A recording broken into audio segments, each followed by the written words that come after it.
बूंदे ले हर बोलो के मुँह हमने सुनी कहानी थी, खूब लड़ी मर्दानी वह तो झांसी वाली रानी थी। आइए बच्चों, आज की वीडियो में हम इसी पार्ट की प्रश्नोत्तर समझेंगे। क्लास छठी हिंदी वसंत में झांसी की रानी। चलिए शुरू करते हैं। उससे पहले वीडियो को लाइक करके हमें सपोर्ट जरूर कीजिएगा। आपका प्यार, आपका लाइक, आपका सपोर्ट हमें मोटिवेट करता है और भी अच्छी वीडियो आपको लगातार मिलती रहेगी। चैनल को सब्सक्राइब कीजिएगा ताकि इन फ्यूचर आपको सारी वीडियो आपको लगातार मिलती रहेगी। पहला प्रश्न है, किंतु काल गति चुपके चुपके काली घटा घेर लाई। इस पंक्ति में किस घटना की बात की गई है? कोई घटना है यहाँ पर जो काली घटा घेर लाई। झांसी की रानी लक्ष्मीबाई के साथ कुछ ऐसा हुआ जिसके कारण ये लाइन यहाँ पर कवि लेखिका ने लिखी है। इस पंक्ति में झांसी के राजा और रानी लक्ष्मीबाई के पति महाराज गंगाधर राव की मृत्यु की ओर संकेत किया गया है। जो काल गति थी वो चुपके चुपके काली घटा घेर लाई, यानी कि झांसी की रानी लक्ष्मीबाई के आगे सब कुछ काला काला हो गया जब उनके पति की डेथ हुई। अगला है, काली घटा घिरने की बात यहाँ पर क्यों की गई है? तो कौन सी काली घटा है? झांसी की रानी लक्ष्मीबाई निसंतान थी, उनकी कोई संतान नहीं थी। गंगाधर राव की मृत्यु के बाद अंग्रेज़ों की नीति के अनुसार झांसी का कोई भी उत्तराधिकारी नहीं था। अंग्रेज़ क्या करते थे, जिनके कोई उत्तराधिकारी ना हो, जिनके घर में कोई बेटा ना हो, उनके राज्य को अपने राज्य में मिला लेते थे। ये समस्या झांसी की रानी के सामने भी आई। अतः अब पूरी झांसी पर उसका अधिकार था। झांसी के लिए यह बुरी खबर थी, इसलिए इसे काली घटा कहा गया है। जो झांसी है उस पर काली घटा घिरने वाली थी, क्योंकि कोई वहाँ पर वारिस नहीं था और ये सारा का सारा साम्राज्य अंग्रेज़ों के अधीन होने वाला था। अगला सवाल है, कविता की दूसरी पंक्ति में भारत को बूढ़ा कहकर के उसमें नई जवानी आने की बात कहकर सुभद्रा कुमारी चौहान क्या बताना चाह रही थी? जो बूढ़ा भारत है, बूढ़ा भारत का मतलब है कि भारत इस अवस्था में आ चुका था, उसकी हालत ख़राब थी, दयनीय थी। अंग्रेज़ों ने, मुग़लों ने खूब लूटा भारत को। अब भारत असहाय हो चुका था, तो कुछ ऐसा होने वाला है भारत के साथ जिससे उसकी जवानी फिर से लौट आने वाली है। तो झांसी की रानी यहाँ पर पैदा हुई है और उसी बात की ओर यहाँ पर इशारा किया गया है। कवयित्री ने भारत को बूढ़ा कहकर के ये दर्शाने की कोशिश की है कि उस समय भारत अंग्रेज़ों की गुलामी से कमज़ोर हो गया था। बुढ़ापे का मतलब ये नहीं कि भाई दांत निकल आए, चलना फिरना बंद हो जाए, दाढ़ी सफ़ेद हो जाए, नहीं। बूढ़े का मतलब होता है असहाय, कमज़ोर। तो अंग्रेज़ों ने, मुग़लों ने भारत को कमज़ोर कर दिया था। भारत में अंग्रेज़ों की आज़ादी का जोश खत्म सा हो गया था। परंतु 1857 की क्रांति, 1857 की क्रांति इतिहास में बहुत प्रसिद्ध क्रांति है, जिसमें झांसी की रानी हो गई, जिसमें बहुत सारे ऐसे भी जो हमारे स्वतंत्रता सेनानी हैं वो आगे आए। तात्या टोपे हो गया, मंगल पांडे, तो इसी दौर के थे। 1857 की क्रांति ने इस दशा को पलट दिया। भाई ऐसे बहुत सारे हमारे नौजवान सेनानी पैदा हुए और इन्होंने 1857 में ऐसी क्रांति लाई कि भारत की फिर से जवानी वापस आने लगी। भारत में एक नया जोश, उत्साह और उमंग भर दिया। इसी को कवयित्री ने नई जवानी कहा है। नई जवानी का मतलब है कि हमारा भारत अब आज़ाद होने की दिशा में आगे बढ़ रहा था। झांसी की रानी के जीवन की कहानी अपने शब्दों में लिखो और यह भी बताओ कि उनका बचपन आपके बचपन से कैसे अलग था। क्या करती थी बचपन में झांसी की रानी? सबसे पहले हम झांसी की रानी के जीवन के बारे में, उनके साथ बहुत बुरा हुआ बचपन में ही वो अपने माँ बाप को खो दिया उन्होंने। फिर वो नाना के संग रही थी, नाना ने ही उनका पालन पोषण किया था। फिर बड़ी हुई, शादी हुई, तो शादी के बाद उनके साथ बहुत कुछ अनहोनी घटना हुई। तो झांसी की रानी लक्ष्मीबाई के साथ अच्छा कुछ भी नहीं हुआ, फिर भी वो डट कर के आगे बढ़ती रही, सामना करती रही। हमारा बचपन कैसा है? हम बड़े मौज मस्ती में जीते हैं, खूब खाते हैं, खूब पीते हैं, एंजॉय करते हैं, जो मन करता है वो करते हैं।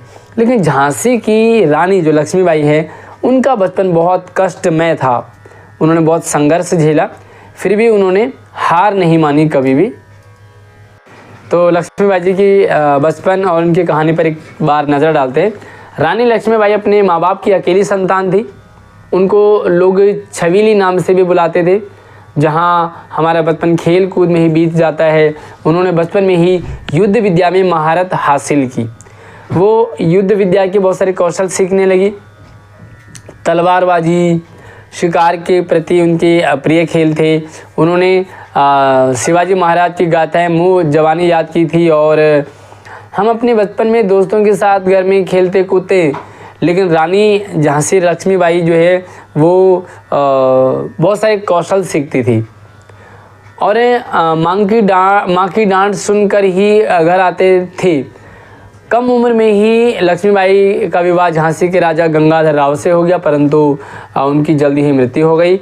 डलहौजी की नीति के अनुसार अंग्रेज झांसी पर अपना अधिकार चाहते थे। उनके खिलाफ युद्ध लड़ते हुए वह वीर गति को प्राप्त हो गई, परंतु वे हिंदुस्तानियों के लिए अमर हो गई। उनका जीवन संघर्ष से भरा हुआ था, लेकिन उन्होंने कभी भी हार नहीं मानी लक्ष्मीबाई ने, परंतु सारी परेशानियों का डटकर सामना किया। लक्ष्मीबाई का नाम सदा के लिए अमर है और आज भी हम लक्ष्मीबाई का नाम याद करते हैं। ये बहुत बड़ी बात है। हमें हमारे गली वाले नहीं जानते, हमारे आसपास पड़ोस वाले भी हमें नहीं जानते, लेकिन झांसी की रानी लक्ष्मीबाई को पूरा देश ही नहीं विश्व भी याद करता है। और पीढ़ियों तक उनकी वीर गाथा सभी के लिए प्रेरणादायी होगा। और भी इन फ्यूचर में वीरों की बात आएगी तो झांसी की रानी की बात ज़रूर आती है। जब भी कोई लड़की कमज़ोर सी पड़ जाती है, डर जाती है किसी दुश्मन के आगे, तो कहा जाता है कि झांसी की रानी बनो, है ना। अगला है कि वीर महिला की इस कहानी में कौन कौन से पुरुषों के नाम आए हैं। भाई इस कहानी, इस कविता में कुछ पुरुष साथी भी थे उनके, जो मैंने अभी थोड़ी देर पहले भी आपको बताया। इतिहास की कुछ अन्य वीर स्त्रियां भी हैं। सबसे पहले पुरुषों की बात करते हैं। इस वीर महिला के जीवन में कई पुरुष पात्रों का था, जैसे नाना साहब दबंग थे, इनके नाना जी, तात्या टोपे, अहमद शाह मौलवी, ठाकुर कुंवर सिंह और बहुत सारे। ये सभी पुरुष लक्ष्मीबाई के प्रेरणा सूत्र और साथी थे। और उनके जीवन में डलहौजी जैसे पुरुष पात्र भी था, परंतु ये लक्ष्मीबाई के लिए अड़चन पैदा कर रहे थे। कुछ अड़चन पैदा कर रहे थे, कुछ उसके साथी थे। अन्य महिलाएं भी थी, जॉन ऑफ आर्क है, बेगम हजरत महल है ना। इस तरह से बहुत सारे सरोजिनी नायडू हैं। तो बहुत सारे जो साथी हैं उन्होंने, मतलब पुरुष और महिला साथी इनके टाइम पीरियड में थे। अगला प्रश्न है, कविता में किस दौर की बात की गई है। कविता से उस समय के माहौल के बारे में क्या पता चलता है। भाई झांसी की रानी जो लक्ष्मीबाई कविता है, चमक उठी सन 57 में, वह तलवार पुरानी थी, बुंदेले हर बोलो की मुँह हमने सुनी कहानी थी। तो ये जो कविता है वो कब की बात की गई है और उस कविता के समय का जो माहौल था वो कैसा था, आइए देखते हैं। कविता सन 1827 की हो रही है। उस समय देश अंग्रेज़ों का गुलाम था। झांसी की रानी की 1827 की क्रांति में मुख्य भूमिका रही। भाई झांसी की रानी 1827 की क्रांति में उन्होंने इसे लीड किया था। उनके कारण ही देशवासियों में अपने देश के प्रति जिम्मेदारी, समझ और आज़ादी के लिए संघर्ष किया और अंग्रेज़ों के खिलाफ अपनी आवाज़ को बुलंद किया हमारी लक्ष्मीबाई जी ने। सुभद्रा कुमारी चौहान लक्ष्मीबाई को मर्दानी क्यों कहती थी। भाई मर्दानी का मतलब जेंट्स होता है, लेकिन यहाँ पर लक्ष्मीबाई को मर्दानी क्यों कहा है ना। कि मर्दाना है, मर्दानी है, मतलब मर्दों जैसी बात उनमें है। तो कहीं ना कहीं साहस इतना है कि भाई मर्द भी फेल हो जाए। झांसी की रानी साहसी थी, वीर थी, हिम्मत वाली थी, शक्तिशाली थी। वे ना केवल युद्ध विद्या में निपुण थी, बल्कि वे एक निपुण तलवारबाज भी थी। वे अंग्रेजी सेना से भी निडर होकर के वीरता से लड़ी। इसीलिए कवयित्री ने उनको मर्दानी कहा है, यानी कि जिनके अंदर जोश है, जिनके अंदर जुनून है, जिनके अंदर साहस भरा हुआ है। तो ये आपके पास झांसी की रानी लक्ष्मीबाई। उम्मीद है आपको पूरी कविता भी याद समझ आई होगी और इसके सारे क्वेश्चन आंसर भी आप समझ चुके होंगे। कुछ और कन्फ्यूजन डाउट रहता है तो आप मुझे कमेंट कर सकते हैं। वीडियो अगर आप मुझसे व्हाट्सएप या इंस्टाग्राम से जुड़ना चाहते हैं तो मेरा व्हाट्सएप इंस्टाग्राम आईडी वीडियो की डिस्क्रिप्शन में है। साथ में आप वीडियो को शेयरिंग कर दो और भी आपको दूसरे चैप्टर्स की वीडियो भी मिलती रहेगी। इसी वीडियो की डिस्क्रिप्शन में सारे लिंक डाले हैं। तो भाई वीडियो को लाइक कीजिए, अपने दोस्तों को शेयर कीजिए, चैनल को सब्सक्राइब जरूर कीजिएगा। जय हिंद।